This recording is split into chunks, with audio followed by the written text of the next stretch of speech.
Hello everyone and welcome back to the Great Book of Grudges. My name is Nathan and we're back with another Total War Warhammer video. Today's topic will be all the possible legendary characters for the Ogre Kingdoms and some possible mechanics they may have. So without further ado, let's begin. The Ogre Kingdoms are the lands belonging to the race of monstrous humanoids known as the Ogres. While Ogres themselves are mostly a nomadic race, they do indeed hold lands, more specifically near the Mountains of Morn. Many of these tribes are led by great warriors or mighty spellcasters, each stronger or fatter than the other. Some characters in the history of the Ogre Kingdoms obviously stand out more than others, and it is with that we have compiled this list of strong contenders for legendary characters in the Total War Warhammer series. Please bear in mind that these characters are not in any specific order. Firstly, we have Skrog the Slaughterer, the Prophet of the Great Maw. Skrog was once the head slaughtermaster for the tyrant known as Braun Rockgrinder, but fell out of favour with him when he accidentally cooked the tyrant's favourite Noblar. As punishment, Skrog had his hands chopped off, was beaten close to death, had his cauldron attached to his back via a series of chains and hooks, and then was hurled into the caverns beneath the Mountains of Morn. This would have been a death sentence for any other ordinary ogre, but Skrog was tougher than most. Knowing full well the horrors that lay within these caverns, he rammed some of his butcher's tools into his stumps to form makeshift weapons, and travelled further through the dark labyrinthian caverns. It was not long until a pack of ravenous Gorgers set themselves upon him. However, Skrog was not to be fooled this day, ripping apart any who came too close to him until the largest of them all, the obvious leader of this pack, charged Skrog. A fight that in truth did not last very long, as Skrog ripped out the massive Gorger's throat with his own teeth. Obviously, the other Gorgers at that point realized that Skrog was indeed stronger than them, and backed away as a sign of respect. Skrog saw great potential in these Gorgers as a possible army, and had them accompany him as he went out for revenge. Skrog and his army of Gorgers ripped apart Rockgrinder and his forces. No ogre was left standing, instead they were all consumed. Since then, Skrog has been feared by many tyrants in the Ogre Kingdoms, and obviously with good reason, seeing as his army of ravenous Gorgers never seemed to tire. On the tabletop, Skrog himself was a level 4 wizard, meaning that he would be able to cast spells from the lore of the Great Maw. He was also immune to poison, which could translate quite easily to his army. Naturally, since Skrog is very well known to bring Gorgers into his armies, it could be expected that he would also generate buffs for the Gorgers, more than likely a reduced upkeep cost and maybe a bonus to their damage and melee defense. He also had an interesting mechanic known as the Cauldron of the Great Maw. This was an enchanted item. Skrog and all Gorgers in the army would receive blessings of the ever-hungry god according to a table that was detailed in the army book. How this worked is the more that Skrog himself killed in close combat, the more bonuses would be received to Skrog and the Gorgers. This affected Skrog in certain ways, like giving him regeneration, extra attacks, hatred, and even unbreakable, whereas the Gorgers themselves would benefit from extra attacks, hatred, and regeneration. There are two possible ways to see this translated in game, either very similar to how the Dark Elf mechanic works, where the more damage you do the more buffs you unlock, or honestly, in my personal idea, would be just taking the mechanic from Grom the Paunch. He's got a very interesting mechanic regarding food, which might work very well to buff up Gorgers. I'd see it more focused around Gorgers if Skrog's armies himself would focus around them, but it could be entirely possible that these buffs could work around faction-wide. Next we have Bro Slavelord. This character never had an official model, so what you're seeing is a conversion piece. But this is a rather interesting ogre, mainly because he is an ogre with necromantic powers. A former man-eater who found himself imprisoned by a powerful necromancer. Unfortunately, this necromancer didn't believe that this ogre was smarter than others, who eventually found himself breaking free and beating the necromancer to death. Bra then skinned the necromancer, keeping the skin as a trophy, and took the necromancer's prisoners as a spoil of war.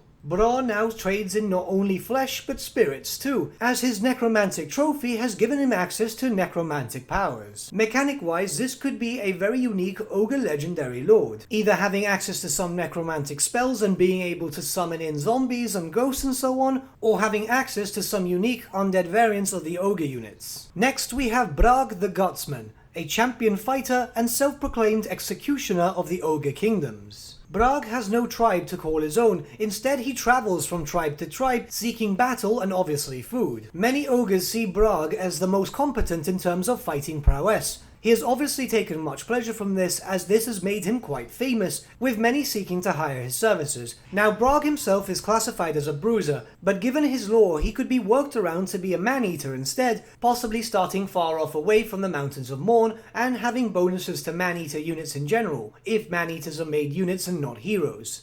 Also, I don't really see Brog being a legendary lord choice. I think that would be best suited for Goldfag Man-Eater, but instead as a legendary hero, where he could be possibly recruited for a certain amount of time by any playable Ogre Kingdoms faction.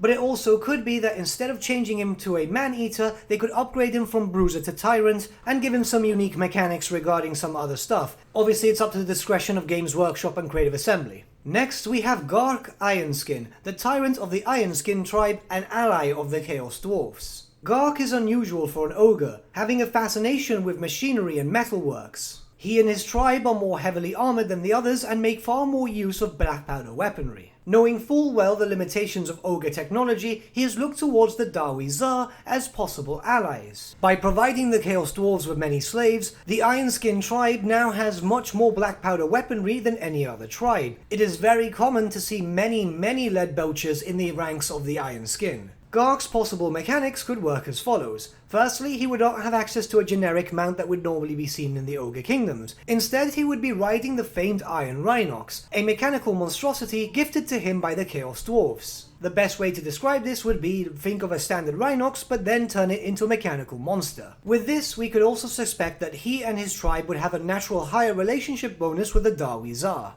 And lastly, we could also see bonuses to ammunition for any black powder weaponry, and higher armor values to any standard ogre infantry troop. Next we have Goldfag Man-Eater, the most famous of all ogre man-eaters. Such is his infamy that man-eaters themselves name themselves that because of Goldfag. Old as he may be by ogre standards, Goldfag is still very active and still very powerful. He is the most travelled of all the ogres, having travelled the length and breadth of the Warhammer world, selling his services to any that could afford him. This is also another character that if made a legendary lord could start pretty much anywhere in the known Warhammer world, possibly more closer to the Empire and the Dwarfs than anything else. More than likely, he would also have a drastic upkeep reduction to man-eaters, whether in unit form or hero form, and it would be rather interesting if a specific generic man-eater lord was also made just to be recruitable by his armies. As he is a well-known ogre for hire, it would also be rather cool if you had special events that could randomly trigger, and each time it would maybe give you diplomatic bonuses to different races and factions, and also negatives to others. Possibly even generated missions to attack any factions that the one that you're working with is enemies of. And lastly, we have the big man himself, Greasus Goldtooth, the Over-Tyrant. And just for fun, let's just say his formal title. Trade Lord, Greasus Tribe Stealer, Drake Crush, Gate Crasher, Horde Master Goldtooth, the Shockingly Obese. Not as impressive as Cetra, but it's impressive nonetheless. Greasus currently holds the title of Over-Tyrant, which means that he is the ruling king of all other ogre tribes. Greasus is the biggest, fattest, richest, most powerful ogre tyrant to currently walk the Warhammer fantasy world. He is indeed so absolutely fat that he needs a legion of Noblars to carry him around. Greasus is known to be so immensely physically powerful that he's been known to pick up contenders with his bare hands and literally squeeze them to death.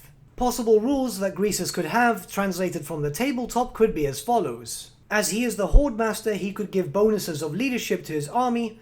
He also has a special rule known as Everyone Has Their Price. This was a way to make your enemies have the stupidity special rule, but I don't think that would translate rather well onto all Warhammer. Instead, I would rather see it as a bounce spell where you could instantly make an enemy ogre unit join your army. Obviously, this would have to be balanced quite well. You shouldn't be able to, say for example, make a Mournfang cavalry unit join you, but instead just standard bulls, maybe some iron guts and lead belchers, but nothing like monstrous cavalry. And it's also more than likely he'd have some sort of faction-wide diplomatic bonus with all other Ogre Kingdom tribes in the game. These are the characters I believe that would most likely be the Ogre Kingdom Legendary Lord type characters, maybe even as possible legendary heroes too. But what do you guys think about these choices? Do you think that they would have more or less these types of special rules, or do you think there's other different types of special rules they may have? Let me know your thoughts in the comments, and let's start a bit of a discussion, shall we? Before we end this video, I just want to say thank you guys for all the support lately. It's been insane, especially when I came out with that message saying that I needed a bit of a break. I can happily say that after a weekend off,